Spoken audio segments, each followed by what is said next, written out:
C'est à ça que ça ressemble la préparation des crankcases avant le sandblast, donc bien important de recouvrir les surfaces usinées. Dans ce cas-là, je prends du Tiberi, ça fait vraiment bien. Les filets aussi, on remet toutes les bottes dans les trous pour pas scraper les filets. Donc j'ai fait le tour du moteur pour être sûr que quand j'allais sandblaster, j'allais rien briser. C'est bien important.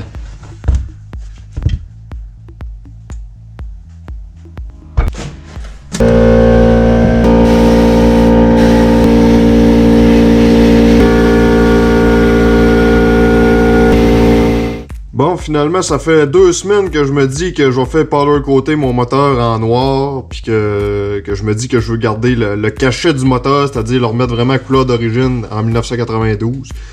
Puis encore une fois de plus, ben je me suis menti à moi-même, fait que j'ai commencé à frotter ce moteur-là, puis j'ai pas été capable d'arrêter, fait que ça a donné ça. Fait que ça va être le produit, on va dire, final au niveau de la base. Ça fait très propre.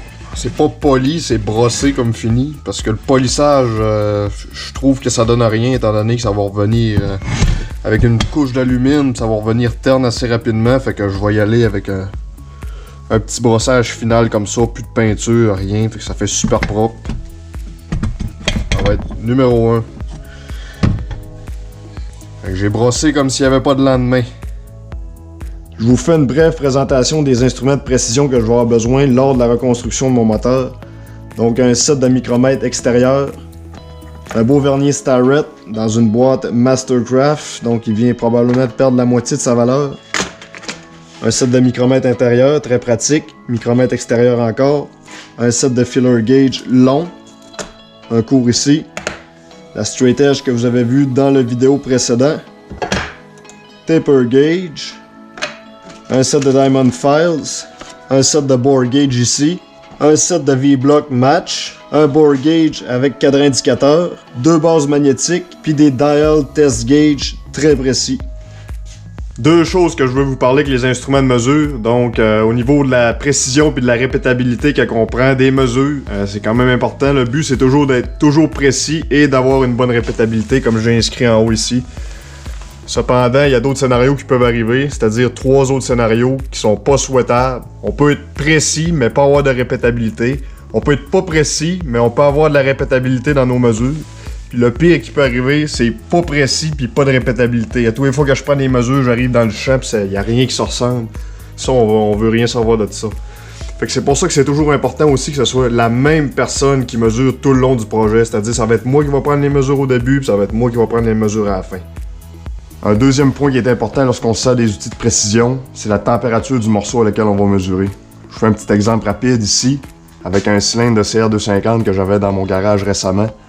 Donc le diamètre, le bord du cylindre, je l'ai mesuré à 20 degrés Celsius dans mon garage, un thermomètre ici d'ailleurs. Je l'ai mesuré à 2.6142 pouces. Advenant le cas que ce cylindre-là aurait resté dans ma voiture, mais peu importe, puis qu'il aurait été à 0 degrés Celsius, je le rentre dans le garage ici, puis je le remesure. Regardez la différence entre les deux, c'est assez impressionnant. C'est pas un cours de maths ici, c'est juste pour vous montrer l'importance de mesurer les morceaux à la même température. On a la formule de l'expansion linéaire qui est là, delta L fois alpha fois D fois delta T. C'est du plug and play, c'est vraiment pas compliqué. On rentre ça dans la formule ici, puis on se rend compte de l'avoir mesuré à 20 degrés C versus à 0 degrés Celsius. Il y aurait une différence sur le diamètre du cylindre de 11 millièmes, ce qui est quand même assez énorme. C'est ce qui peut faire que le cylindre est hors spec ou pas. Donc c'est vraiment important de mesurer tous nos morceaux à la même température lorsqu'on va faire l'assemblage moteur. Je prends 30 secondes pour vous montrer un document que j'ai monté sur Excel avant de commencer les travaux. Ça m'a pris à peu près 1 heure de mon temps, mais c'est vraiment indispensable lors de l'assemblage d'un moteur. Là-dedans, j'inclus les spécifications techniques du moteur, les limites au niveau de la tolérance, toutes les mesures réelles que je vais prendre avec mes instruments de précision, je vais mettre ça là-dedans. Et, bien entendu, les points vérifiés au niveau du cylindre, au niveau du piston, au niveau du crankshaft, crankcase, transmission. Ça fait vraiment le tour du moteur pour être sûr de rien oublier. Je vous en reparle un petit peu plus tard. Qu'est-ce qu'on va déballer ensemble? Donc le kit complet pour refaire le bottom end flambant neuf de marque Hot Rod. On va regarder qu'est-ce qui se cache dans cette boîte-là. Un beau kit de gasket Vertex. Le kit de seal au complet de base de marque Vertex également. Très bonne marque, soit dit en passant, ils font des super bons pistons. Et des bearings de crank de marque Hot Rod. mais ça sera pas ceux-là que je vais prendre. J'ai commandé des bearings d'origine Honda. Donc le fournisseur c'est Koyo, qui est une marque que je fais confiance depuis plusieurs années. Donc ceux-là vont être à vendre sur eBay. Je m'en servirai pas. Dernièrement, hey, ça c'est beau. J'ai choisi Hot Rod parce que c'est pas les premiers que j'achète. J'ai toujours eu du bon rendement avec ces morceaux-là. Fait que c'est pour ça que j'ai choisi encore Hot Rod pour me faire mon projet de CR500. La première étape qu'on va faire dans le blueprinting, je sais qu'il est flambant neuf, mais question de traçabilité, je vais prendre toutes les mesures du crankshaft. Ça, c'est tout ce que je vais avoir besoin pour prendre les mesures de mon crankshaft. Je vais suivre ma feuille ici, ma blueprinting sheet que je me suis faite préalablement, que je vous ai présenté rapidement tantôt. Donc, je vais avoir 4 mesures à prendre sur mon crank. Je vais prendre le run-out qu'on appelle. Rod Big End Radial Clearance. Comme je dis, j'ai tout mis ça en anglais, c'est vraiment plus compréhensible. Là, c'est juste pas comprenable les termes techniques en français. Donc, on va fonctionner en anglais pour ça. On va avoir le Rod Big End Side Clearance, puis Rod Small End Diameter. Fait que je vais tout vous montrer comment ça fonctionne. Pour vérifier le run-out, j'ai remodifié un petit peu le montage. Donc, faut s'assurer d'être sur une surface plane. J'ai commandé, comme j'ai dit, une plaque de granit que j'ai pas reçue. Idéalement, ça aurait été de monter les V-blocs sur la plaque de granit. Mais j'ai fait des vérifications avec un niveau. J'ai pris ma straight edge aussi, puis je me suis assuré d'être vraiment droit. J'ai monté mes deux dial test gauge de chaque côté. Puis je les ai primés entre parenthèses. Donc je leur ai donné, je les ai accotés un petit peu pour être sûr qu'ils fassent contact avec le morceau. Ensuite de ça, là, je peux faire tourner le crank tranquillement, puis ça va me donner mon run-out. C'est vraiment minime, là. Je sais pas si vous voyez, là, mais c'est une affaire de 5 dixièmes de millième d'un bord, puis de ce côté-là, c'est juste pour dire que c'est pas à la perfection, là. Donc ça, je peux le noter sur ma feuille. J'avais le droit à 1 millième, j'ai la moitié moins, donc c'est parfait, on s'entend. Prochaine étape, je veux checker le side clearance, dans le fond, sur le bas de la bielle ici, mouvement de côté.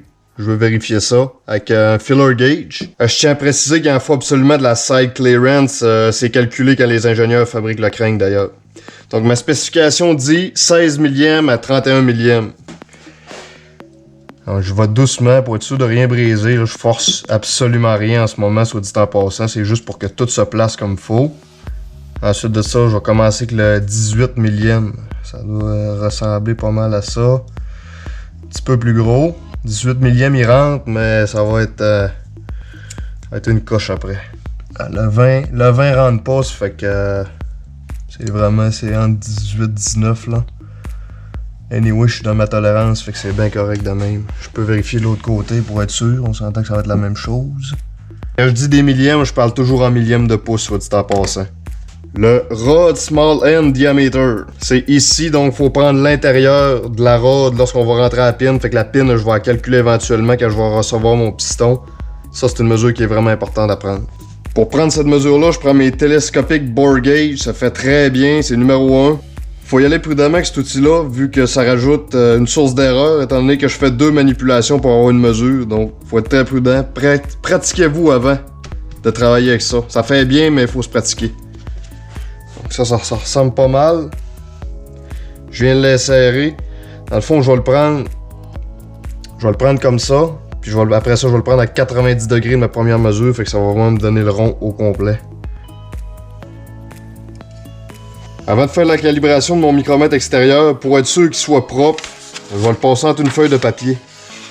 Je viens le pincer puis je le bouge doucement, fait que ça va enlever toute la saleté avant de faire ma calibration pour être sûr que ma mesure soit parfaite. Parce que là, on va mesurer 4 chiffres après la virgule, fait que c'est au dixième de millième. Maintenant, on peut calibrer. Tiens, ça peut pas être plus parfait que ça, c'est pile dessus. Donc mon micromètre est considéré comme calibré, je peux prendre la mesure de mon télescopique bore gauge qui est ici. Ça c'est vraiment une question de feeling, hein? C'est pour ça que je dis qu'il faut toujours que ce soit la même personne qui le mesure du début jusqu'à la fin. Donc la spec a dit .9846 à .9848. Là, on est en millième de pouce, encore une fois, bien sûr. Je peux faire la conversion, c'est fois 25.4 quand je veux le mettre en millimètres dans le système métrique. Mais les États-Unis sont, je crois, presque encore les seuls qui fonctionnent avec le système impérial.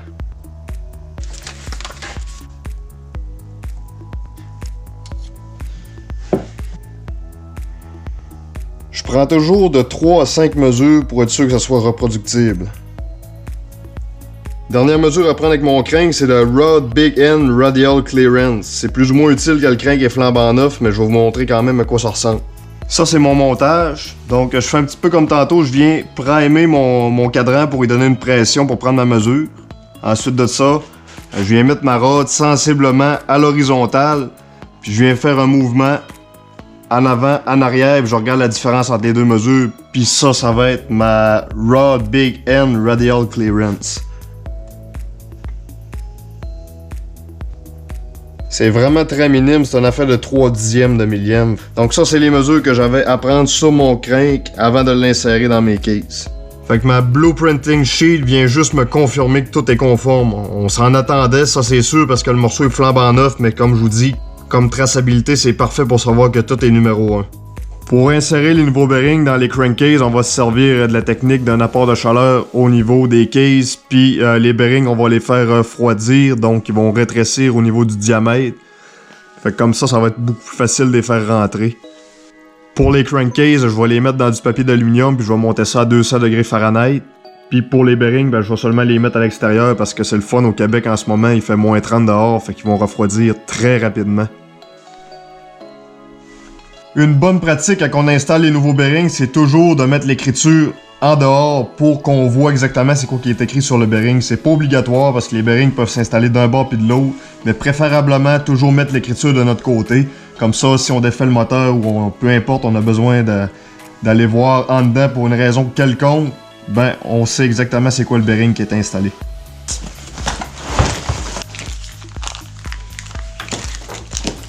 Tiens, ça donne un aperçu de la première commande que j'ai reçue de chez Honda. Donc, toutes les seals, flambant neuf, OEM, les bearings aussi, comme je vous expliquais précédemment. Je fais vraiment confiance aux marques de bearings que Honda se sert d'origine. Donc, on a du Koyo, on a du NTN, qui est deux marques de très haute qualité.